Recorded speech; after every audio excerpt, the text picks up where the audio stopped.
Okay, सो recording start हो गई है।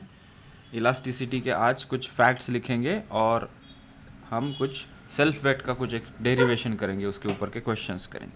लास्ट लेक्चर्स में हमने ये न्यूमेरिकल्स किए हैं, ये अच्छे अच्छे न्यूमेरिकल्स है। पिछले लेक्चर में तुम्हें उसे पढ़ना है फिर से, अगर नहीं देखा है तो वो जाके वीडियो देखना। और आज के लेक्चर में हम बात करेंगे कुछ फैक्ट्स अबाउट इलास्टिसिटी। छोटे छोटे पॉइंट्स हैं, लिख लेते हैं, मेरे साथ लिखो तुम। हेडिंग लगाया मैंने, अरे बाप रे इतना बड़ा कलर, छोटा कलर कर देते इसे, यस। सो हेडिंग लगाओ, some facts about elasticity.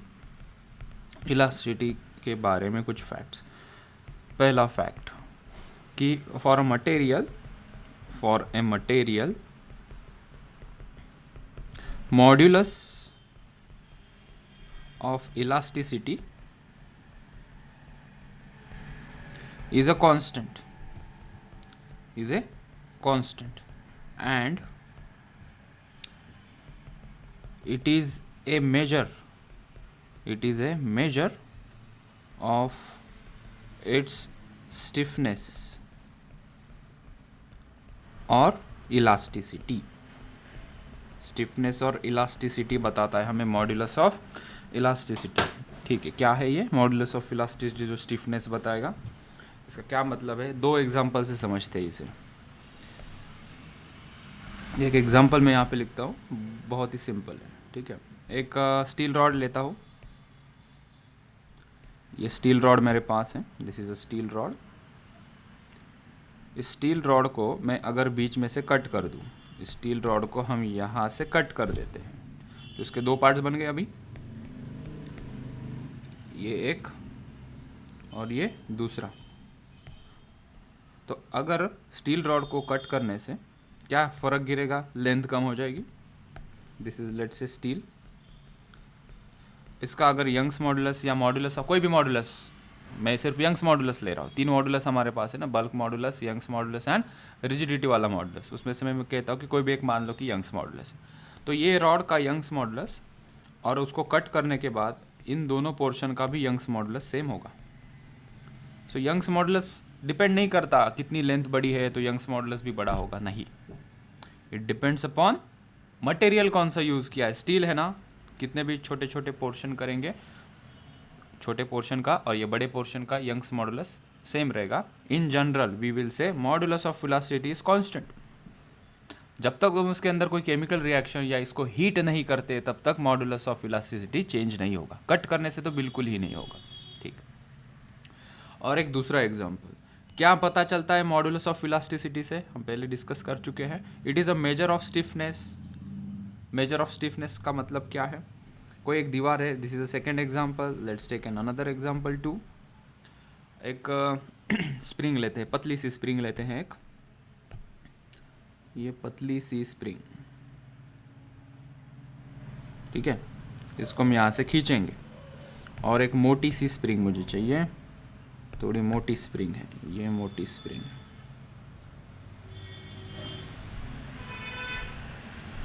Okay, अगर मैं इसको खींचता हूँ तो मैंने ऑब्जर्व क्या किया, इसके अंदर इलोंगेशन काफ़ी ज़्यादा हो गया। इन दोनों के अंदर अगर मैंने ऑब्जर्व किया बच्चों, इलोंगेशन इसके अंदर सेम फोर्स F लगाया दोनों को, ठीक, खींचा दोनों को। ऊपर वाली पतली स्प्रिंग है, नीचे वाली मोटी स्प्रिंग है, ठीक है। ओके, तो ऊपर वाली जो स्प्रिंग है उसको सेम फोर्स लगाया और नीचे वाली को भी सेम फोर्स लगाया, जिसका इलोंगेशन मैंने देखा मोर है, इसके अंदर इलोंगेशन कैसा है? ज़्यादा है। और इसका इलोंगेशन मैंने देखा कम है, मोर, MORE मोर, और ये है LESS लेस। तो क्या इससे कुछ बता सकता हूँ क्या मैं कि इलास्टिसिटी किस मटेरियल की ज़्यादा होगी? ये ऊपर वाले पिंक मटेरियल की या ये नीचे वाला जो अपना रेड मटेरियल है उसकी इलास्टिसिटी ज़्यादा होगी? तो हमने देखा कि मेरे पास फॉर्मूला कुछ है, तो फॉर्मूला से जवाब देंगे हम इसका। क्या फॉर्मूला है मॉड्यूलस का? Stress upon strain, stress upon strain, ठीक है। अच्छा, इलोंगेशन इसका ज़्यादा है, पतली वायर है, इसका इलोंगेशन ज़्यादा है, मतलब स्ट्रेन ज़्यादा है। इलोंगेशन कौन बताता है भाई? कौन सी टर्म बताती है कि इलोंगेशन कम या ज़्यादा? स्ट्रेन।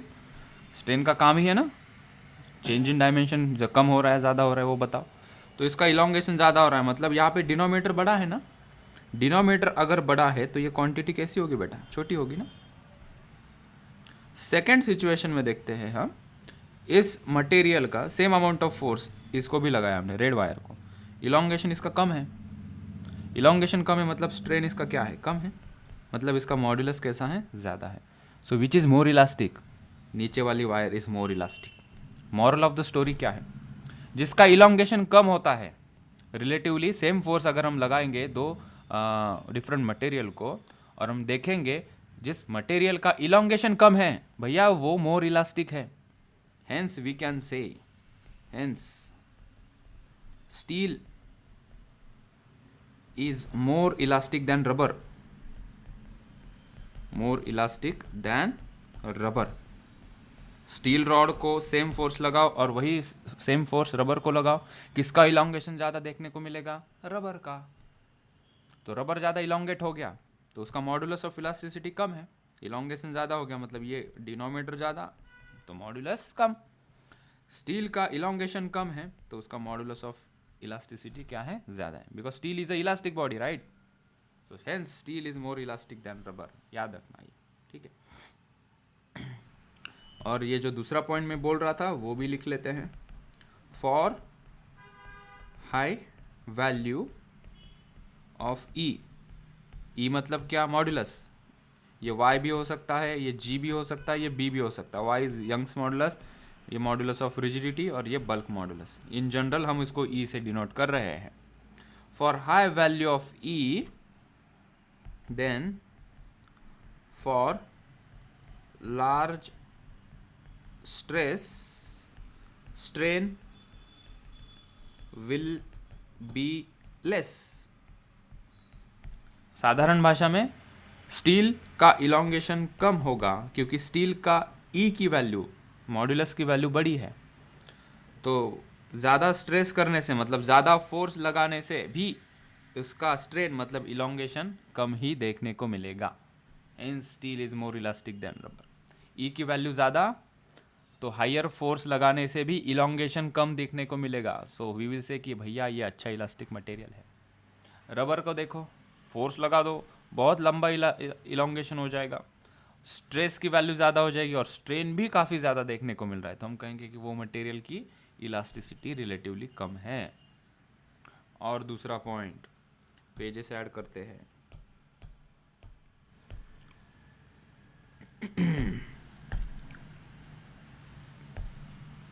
दो और पेजेस ऐड करेंगे, ऐड करेंगे, ऐड करेंगे और एक बार ऐड करेंगे, ठीक। चलो आगे चलते हैं सेकंड पॉइंट की तरफ। कौन सा पेन का कलर था, ये था। सेकंड पॉइंट ये रहा स्क्रीन के ऊपर। फॉर सॉलिड्स, कंपेयर कर रहे हैं हम solid, liquid and gases, we can say, we can observe, conclude elasticity of solid is greater than elasticity of liquid is greater than elasticity of gases। मतलब solids compare to liquid ज़्यादा elastic होते हैं, compare to liquid and gas liquid is more elastic. सबसे कम elastic कौन है, gases, gas के molecules.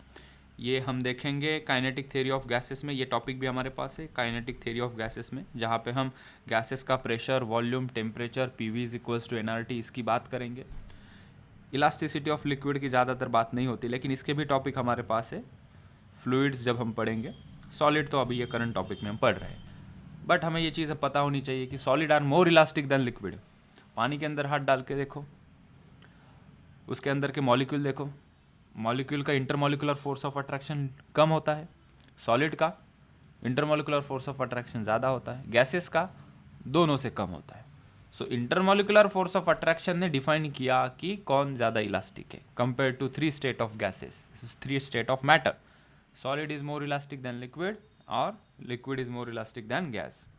Third point, temperature की बात कर रहे थे हम। क्वेश्चन भी हमने किया था, जैसे टेम्परेचर बढ़ा लो, टेम्परेचर बढ़ाने से क्या होता है, इंटरमॉलिकुलर डिस्टेंस बढ़ जाएगा, रिस्टोरिंग फोर्स की कैपेबिलिटी कम हो जाएगी और इलास्टिक प्रॉपर्टी लूज हो जाएगी। क्या कह रहा हूँ मैं, as temperature increases, as temperature increases, उससे क्या होता है, टेम्परेचर इंक्रीज करने से इंटर मॉलिक्यूलर सेपरेशन बढ़ जाएगा, इंक्रीजेस, दो मॉलिक्यूल के बीच का डिस्टेंस बढ़ जाएगा, इंक्रीजेस। उससे क्या होगा, ये ताकत कम हो जाएगी, इनकी बाहुबली नहीं रहेंगे, ये कमज़ोर हो जाएंगे, मतलब रिस्टोरिंग फोर्स डिक्रीज हो जाएगा।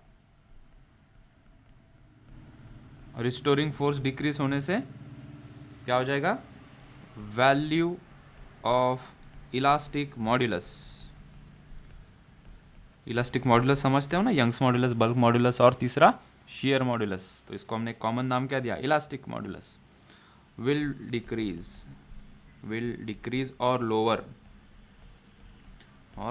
मतलब इसकी इलास्टिक प्रॉपर्टी कम हो जाएगी। इतने सिंपल पॉइंट थे ये, ठीक है। So these are the 3 basic points. हम अभी आगे चलते हैं, एक डेरिवेशन करते हैं। डेरिवेशन का नाम है elongation, elongation of suspended rod under self weight, under self weight. बहुत बढ़िया है, क्या है, बहुत बढ़िया। कैसे, मेरे पास एक रॉड है, किसी सीलिंग से, दीवार से लटका हुआ है, अरे मुझे स्क्वायर रॉड चाहिए, सिंपल शेप लेना है मुझे। ये स्क्वायर रॉड यहाँ ड्रॉ करता हूँ और यहाँ लगा देता हूँ, इतना बड़ा काफ़ी रहेगा, ठीक है। अभी ये रॉड का मास है m, this rod is having mass m, इसका मास कितना है भाई लोगों, m मास है। और इसका क्रॉस सेक्शन एरिया, मतलब इसको अगर कट करके देखोगे तो सर्कुलर क्रॉस सेक्शन एरिया है।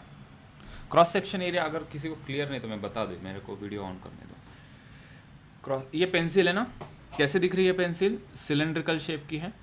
इसका क्रॉस सेक्शन एरिया, मतलब इसको कट करोगे इसको अगर हम कट करेंगे तो, और यहाँ से देखेंगे तो कैसे दिखेगा ये सर्कल, तो मैं इसे कट करूँ क्या, देखो शेप कैसा है, वो कैविटी के छोड़ दे, सर्कुलर शेप है ना, इसको कहते हैं क्रॉस सेक्शन।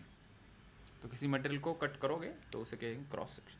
अभी मेरे पास एक घड़ी है, ये घड़ी बेल्ट है, घड़ी का बेल्ट है ये, कोई मुझे बताएगा इसके क्रॉस सेक्शन का शेप क्या होगा, बेल्ट है, देखो बेल्ट, इसको कट करने से वो क्रॉस सेक्शन एरिया कैसे दिखेगा, सर्कुलर, ट्रायंगुलर, रेक्टेंगुलर, कैसे दिखेगा बेटा,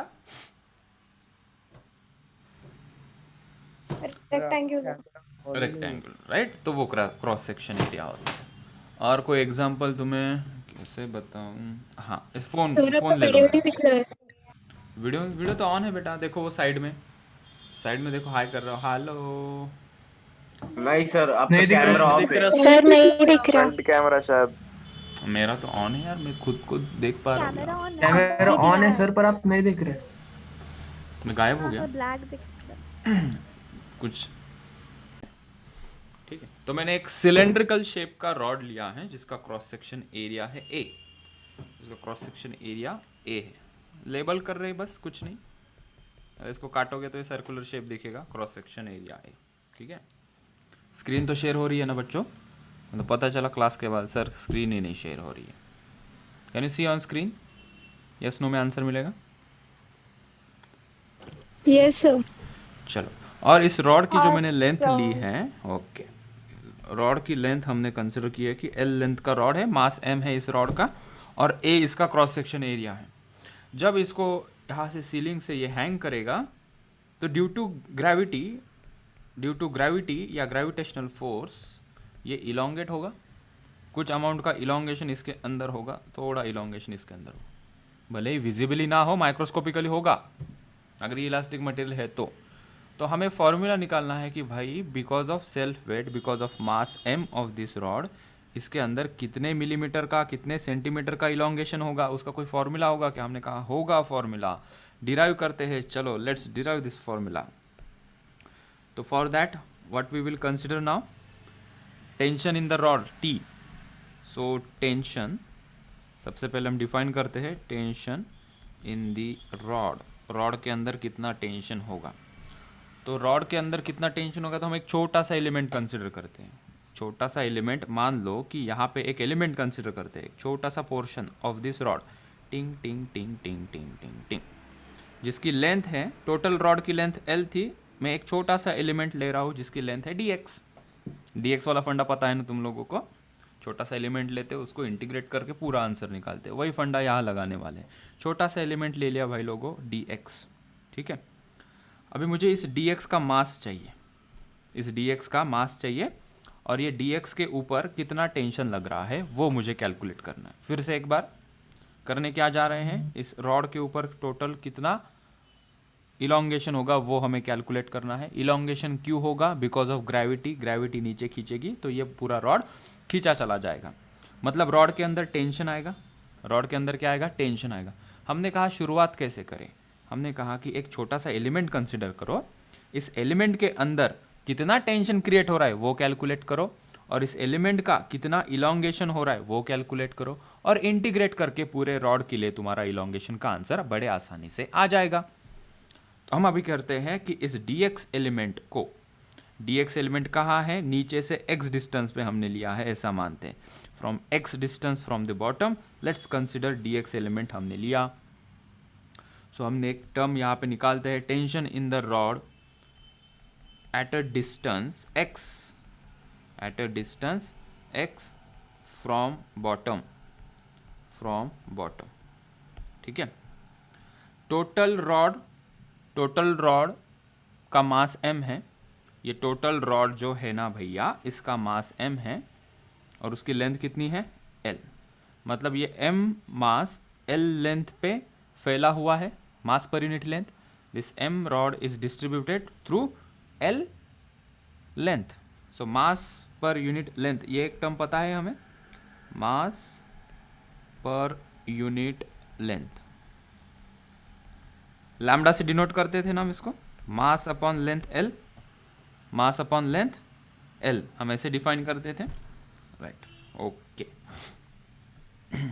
तो ये T टेंशन मुझे ये पोर्शन पे कितना है वो कैलकुलेट करना है।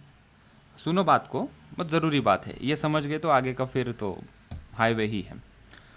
ये इतने पोर्शन पे टेंशन कौन लगा रहा है, तो हमने कहा कि इसके नीचे जितना भी मास है, because of this mass below the element dx, because of this mass below element dx, उसके कारण टेंशन क्रिएट हो रहा है dx एलिमेंट में, ठीक है। यहाँ पे अगर मैं एलिमेंट लेता ये dx, ये अगर dx में यहाँ पे लेता, तो इसके अंदर टेंशन कौन क्रिएट कर रहा है, उसके नीचे जो मास है वो उसको नीचे खींचने की कोशिश कर रहा है, तो नीचे वाले मास के कारण dx में टेंशन क्रिएट होगा।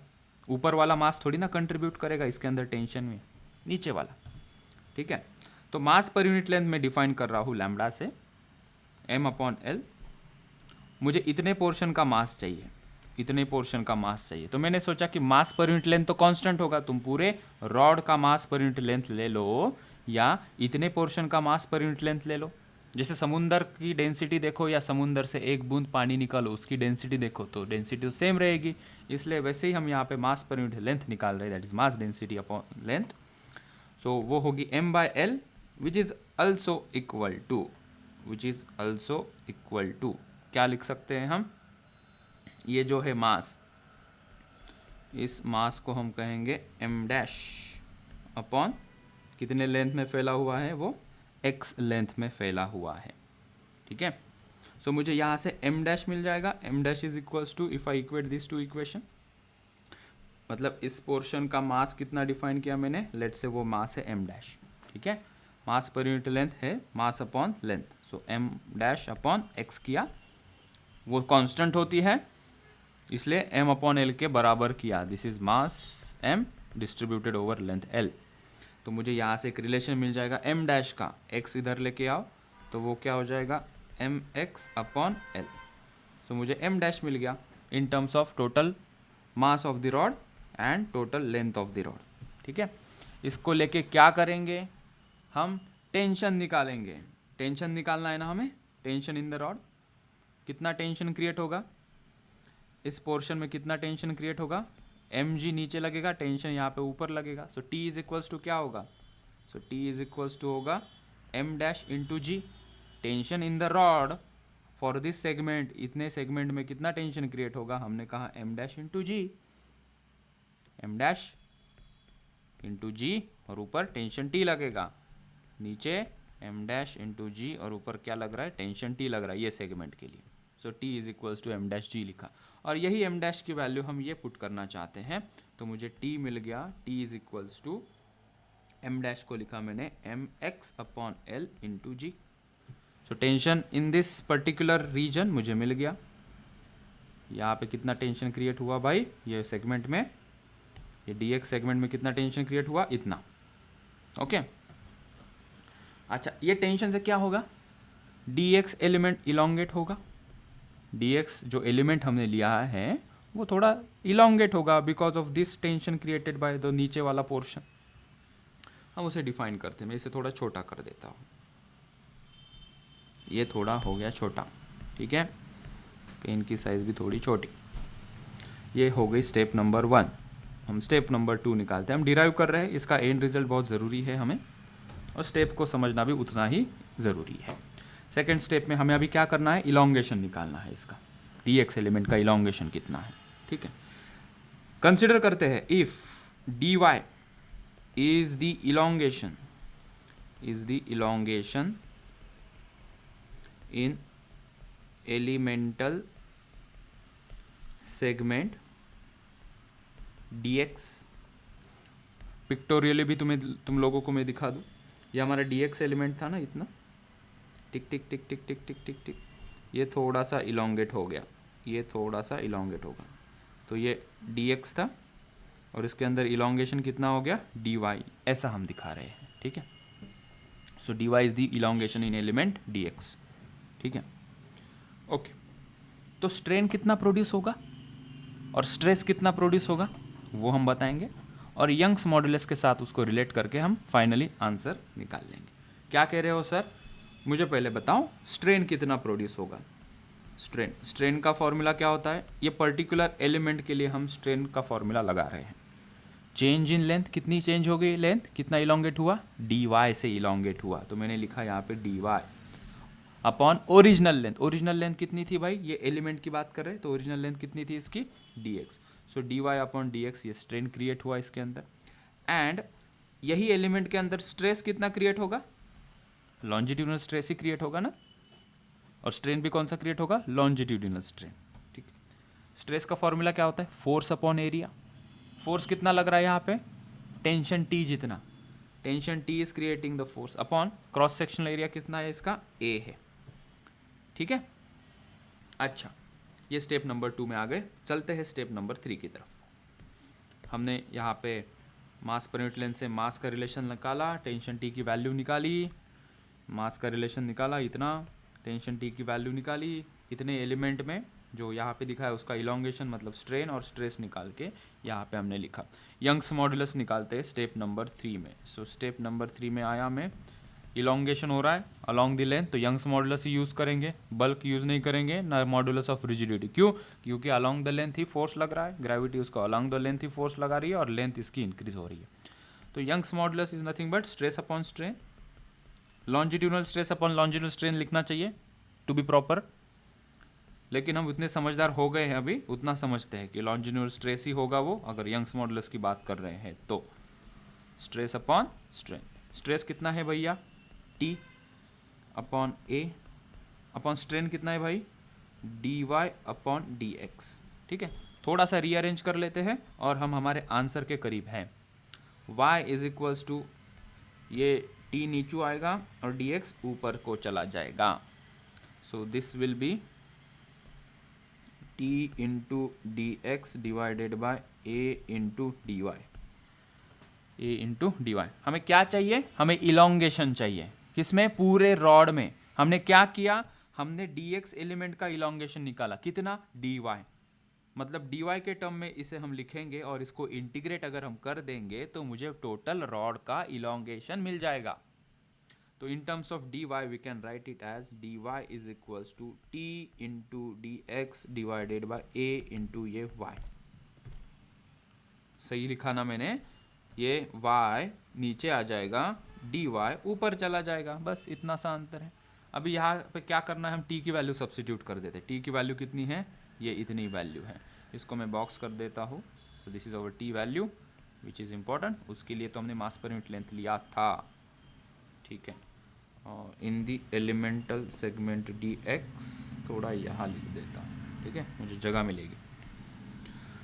सो dy is equals to, t की वैल्यू हम यहाँ से उठा के सब्सटीट्यूट कर देते हैं। That is m into x upon l into g into ये dx। ये तो इलोंगेशन इन एलिमेंट हो गया। हमें टोटल रॉड का इलोंगेशन चाहिए, तो integrating on both sides to get elongation of complete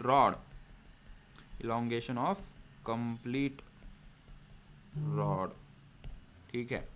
so integrate किया हमने, लेफ्ट में dy is equals to, right hand side में क्या क्या कांस्टेंट है, मास कांस्टेंट है, l कांस्टेंट है और g कांस्टेंट है। तो m g और l कांस्टेंट है, तो इंटीग्रेशन के बाहर रखा, अंदर क्या है, x इंटू डी एक्स। कहाँ से कहाँ तक हम लिमिट लगाएंगे, 0 से लेकर l तक। ये 0 से लेकर ये l तक इतना रॉड है हमारा, तो lower limit 0, upper limit l होगी। सो this is 0, this is l। dy क्या हो जाएगा, this will become y, that is the complete elongation. कितना हो रहा है यहाँ पे, y इलोंगेशन हो रहा है कंप्लीट रॉड का। dy क्या था, वो dx एलिमेंट का इलोंगेशन था, उसको इंटीग्रेट कर दिया तो dy बिकम y। तो y is elongation of total rod is equals to ये mg अपॉन l वैसे ही रहेगा। मुझे x का कोई इंटीग्रेशन बताए, मुझे नहीं आता इंटीग्रेशन, कोई मुझे x का इंटीग्रेशन बताए, x स्क्वायर बाय 2। तो हमने इसको लिखा x square by 2, lower limit 0, upper limit l, ठीक है। इसको नेक्स्ट पेज पे ही ले जाना बेटर रहेगा। So let's take 2-3 people along with this on to the next page and let's solve it here. y is equals to, फिर आया ये mg अपॉन l, x की जगह पे, x स्क्वायर की जगह पे हम l स्क्वायर लिख देंगे। सो l square by 2 minus lower limit 0, तो ये 0। तो मुझे इलोंगेशन का बहुत ही बढ़िया फॉर्मूला यहाँ पे मिल गया। l और एक l कट हो रहा है, वो भी अच्छी बात है, एक l और एक l कट हो गया। आई गॉट mgl बाय 2, ये हमें इसका इलोंगेशन मिला। y कहा गया, अरे कुछ खा लिया हमने यहाँ पे, a और y खा लिया हमने। तो यहाँ पे a और y खा लिए, तो वो कंप्लीट कर दो। a इंटू वाई मिसिंग है, a इंटू वाई वो भी तो कांस्टेंट है, और वो मैं लिखना ही भूल गया। a into y, a into y, a into y, और ये 2 जो है थोड़ा लेफ्ट में आ जाए, 2a इंटू वाई, ठीक है। So mgl upon 2ay is the formula for elongation in the rod due to self weight. Due to self weight इसका elongation होगा mgl upon 2ay। ay का समझ गए ना तुम? मैं कुछ रॉकेट साइंस नहीं किया, मेरी गलती थी कि मैं ये लिखना ही भूल गया, ये नीचे a इंटू वाई लिखना ही भूल गया मैं यहाँ पे, ठीक है। ये जो a इंटू वाई, जब हम t को क्या सब्सिट्यूट किया हमें, mx अपॉन l सब्सिट्यूट किया इंटू g, ये लिखा, dx लिखा, और मैं a इंटू वाई लिखना ही भूल गया, तो वो मैंने यहाँ ऐड कर दिया, ठीक है। So what we got the formula, mgl upon 2ay is the elongation due to self weight. कुछ न्यूमेरिकल करते हैं इसके ऊपर। किसी को कुछ पूछना हो तो वो अभी पूछ सकता है। और डेरिवेशन से पहले वाली स्लाइड बताओ ना। यस, टेक दिस स्लाइड, लिख लो। इससे पहले वाली, इसके पहले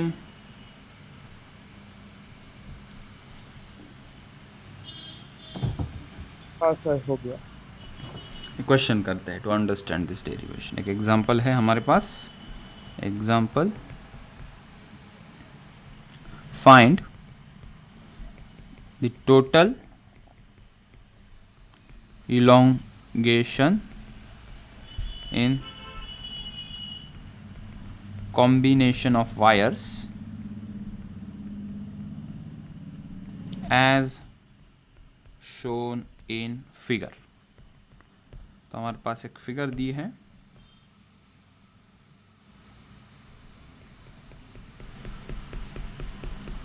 एक रॉड है या एक वायर है,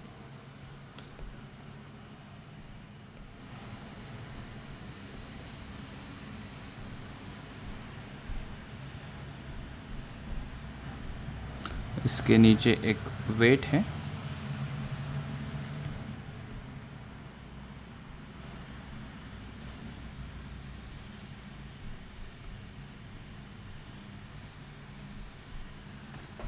और उसके नीचे ये एक रॉड है, और उसके नीचे भी और एक वेट है। ठीक है, तो ये कंपोजिट इसे बोलते हैं। ऊपर का स्टील है, उसको कलर कर देता हूँ मैं। This is steel rod, STEEL, this is steel rod, and I am having one more rod copper, उसके नीचे बीच में वेट लगा हुआ है,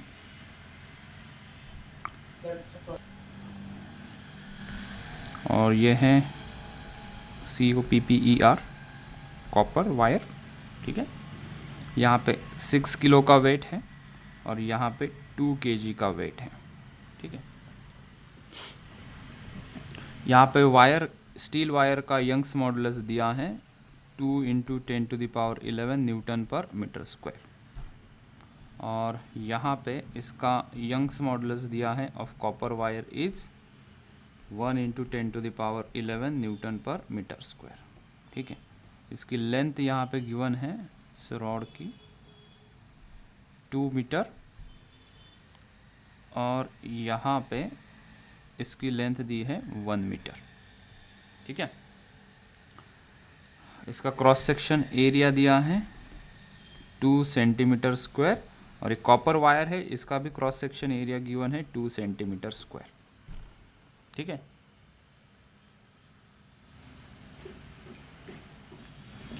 तो हमें कॉम्बिनेशन का टोटल इलोंगेशन निकालना है। ठीक है, तो हम इसको सॉल्व करने चलते हैं। ठीक है, पहले कॉपर वायर देखते हैं। कॉपर वायर का इलोंगेशन निकाल लेते हैं सबसे पहले, फिर हम स्टील वायर के अंदर कितना इलोंगेशन हो रहा है वो निकाल लेंगे, और फिर दोनों को जोड़ देंगे। ठीक है, so let's start this question. यहाँ पे हम इसका सॉल्यूशन निकालते हैं। हम पहली स्टेप में करेंगे elongation in copper wire. Elongation in copper wire के लिए क्या फॉर्मूला यूज करेंगे बेटा?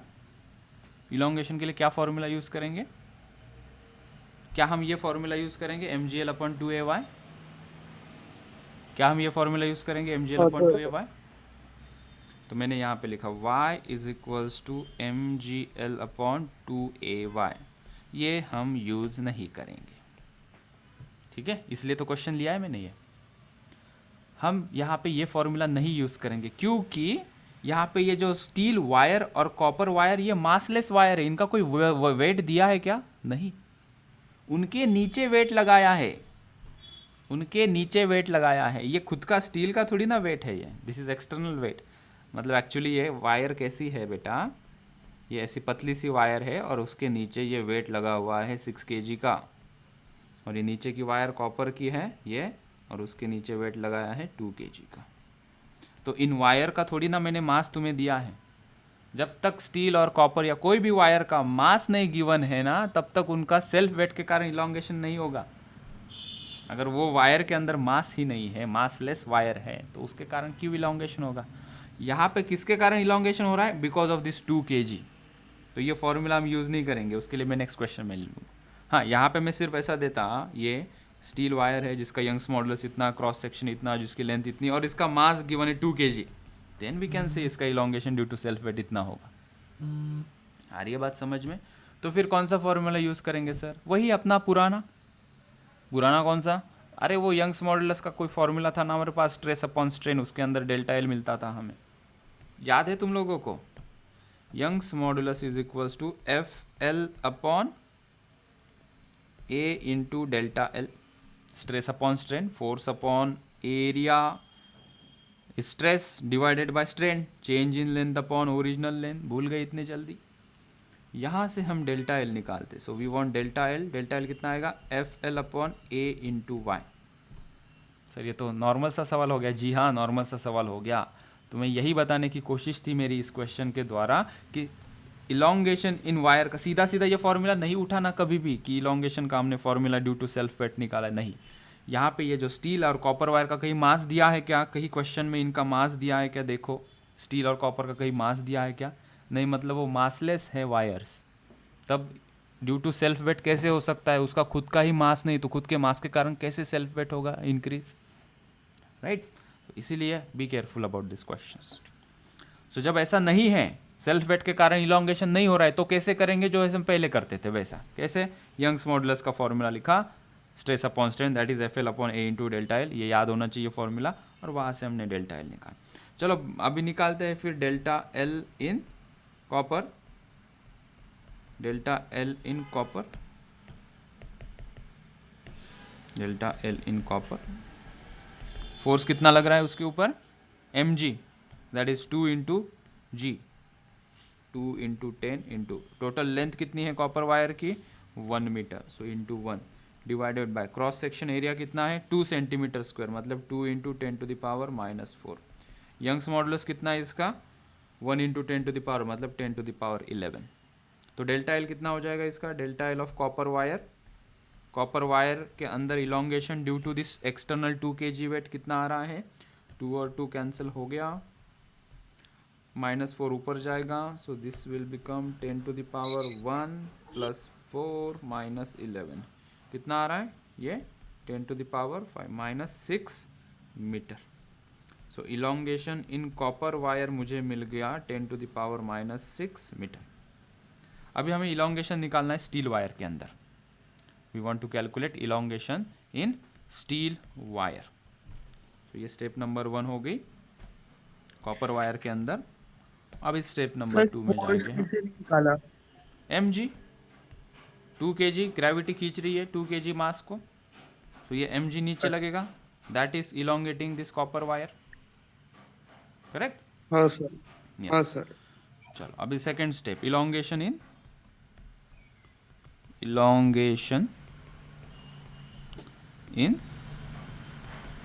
Steel wire. तो मैं पीछे से डायग्राम लेके आता हूँ। सो this is diagram from slide, और ये यहाँ पे हम इसे रख देते हैं। अभी स्टील वायर के अंदर मुझे इलोंगेशन फाइंड आउट करना है। तो स्टील वायर के ऊपर तो 2 फोर्स एक्ट हो रहे हैं ना, 6 kg भी और 2 kg भी, 6 kg इज एक्टिंग। तो पहले हम ना स्टील वायर की FBD निकाल लेते हैं। इसकी FBD निकालते हैं, FBD ऑफ स्टील वायर, ठीक है? तो ऊपर का ही सेक्शन में दिखा रहा हूँ, ये ऊपर से लटका हुआ था, ये हमारा स्टील वायर, और उसके नीचे ये 6 kg मास, ठीक। इसको हम पॉइंट से दिखाते हैं, ठीक है? 6 kg का FBD ऑफ वायर नहीं रे, जिसका मास है उसकी FBD निकालते हैं, FBD ऑफ 6 kg।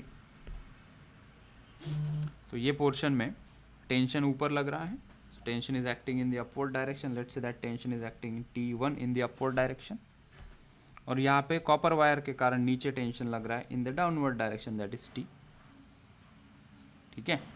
और इसका सेल्फ वेट नीचे लग रहा है 6G, 6 इंटू जी, इसका वेट नीचे लग रहा है 6G, tension in the upward wire is T1, और नीचे की वायर के कारण जो टेंशन लग रहा है वो लेट से T है, ओके?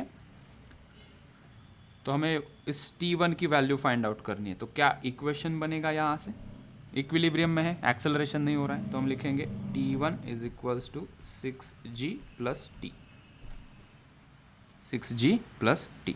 टी की वैल्यू कितनी है, ये टी की वैल्यू कितनी है, नीचे की एफ बी डी से मिल गई हमें टी की वैल्यू, ऊपर टी लग रहा है और नीचे क्या लग रहा है 2g, तो यहाँ से टी की वैल्यू कितनी हो गई 2g। So T1 is equals to 6g plus 2g, T1 हमें मिल गया 8g। मैं इसको फिर से रिपीट कर रहा हूँ, बहुत सारे लोगों को ये समझ में नहीं आया है। स्टील वायर के ऊपर कितना फोर्स लग रहा है, हमने कहा T1 इतना फोर्स लग रहा है इसके ऊपर। T1 वायर के अंदर कितना फोर्स लग रहा है, मतलब कितना टेंशन क्रिएट हो रहा है, उसी टेंशन के कारण इसका इलांगेशन हो रहा है। तो इसके अंदर जो टेंशन T1 क्रिएट हो रहा है उसकी वैल्यू हमें चाहिए। सीधी सीधी नहीं लिख सकते हम 6g, क्योंकि 6g के नीचे भी तो 2 kg का मास लगा हुआ है। तो हमने इसकी एफ बी डी निकाली 6 kg जो उसके नीचे लगा हुआ है। कौन से फोर्स लग रहे हैं, 6g नीचे, ग्रेविटी नीचे खींच रही है। ये copper wire away from the body, जो टेंशन क्रिएट हो रहा है बिकॉज ऑफ कॉपर वायर। कौन कॉपर वायर, नीचे की ये जो कॉपर वायर है वो 6 किलो को खींचेगी ना, बिकॉज उसके नीचे 2 kg का मास लगा हुआ है। हमने कहा फिर इसके अंदर कितना टेंशन हो रहा है बिकॉज ऑफ 2 kg, हमने कहा T। और स्टील वायर उसको ऊपर की तरफ खींचना चाहिए, अवे फ्रॉम द बॉडी, हमने लिखा T1। सो T1 हमें मिल गया यहाँ से 6g प्लस T। T की वैल्यू क्या थी, इसकी एफ बी डी निकाली हमने, T नीचे 2g, सो T की वैल्यू हो गई 2g, यहाँ पे पुट कर दी। So tension in the top wire that is in steel wire is 8g। ठीक है, so force acting on the steel wire you can say it is 8g, force acting on a copper wire is nothing but 2g। g क्या है, g की value 10 होती है ना, acceleration due to gravity, सो 20 लिखना चाहोगे तो वैसा लिख दो। सो t कितना आएगा 2 × 10 दैट इज 20 न्यूटन, और यहाँ पे T1 कितना आएगा दैट इज 80 न्यूटन। सो ऊपर की वायर में कितना फोर्स लग रहा है 80 न्यूटन, नीचे के वायर में कितना फोर्स लग रहा है 20 न्यूटन, सिंपल। ठीक है, हम अभी इलॉन्गेशन निकालते हैं ऊपर की वायर में।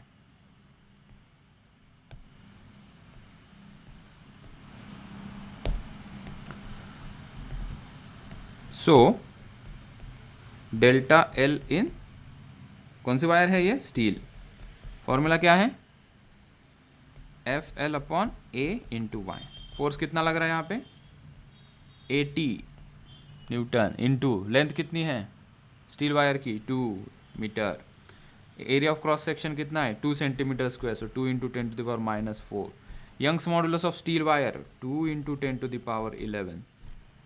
तो इसको हम सॉल्व करेंगे, कितना आ रहा है ये हो गया 2 और ये 2 कट हो गया, ये 2 इसको बना दिया 40, सो ये हो गया 40 × 10⁻+4 -11 which is equals to 4 × 10⁻6 metre.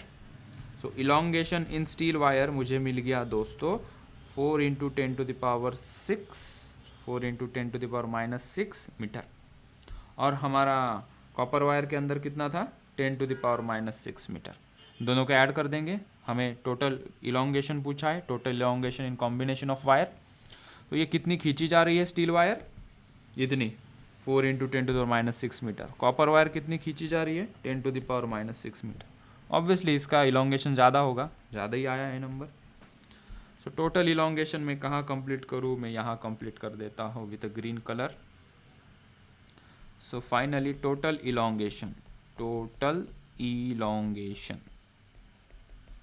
So total elongation हमें मिल गया delta L total is equals to delta L due to steel wire plus elongation due to copper wire. Steel का कितना है 4 × 10⁻6 प्लस कॉपर का था 10⁻6, तो ये हो गया 4 + 1 5 × 10⁻6 मीटर। ठीक है, मिलीमीटर में कितना होगा, in millimetre it will be 5 × 10⁻6 + 3 that is 10⁻3 millimetre. So if they ask answer in millimetre you will write 5 × 10⁻3 millimetre, अगर मीटर में पूछेंगे तो 5 × 10⁻6 metre. So this is the answer to this given beautiful question. So आज के lecture में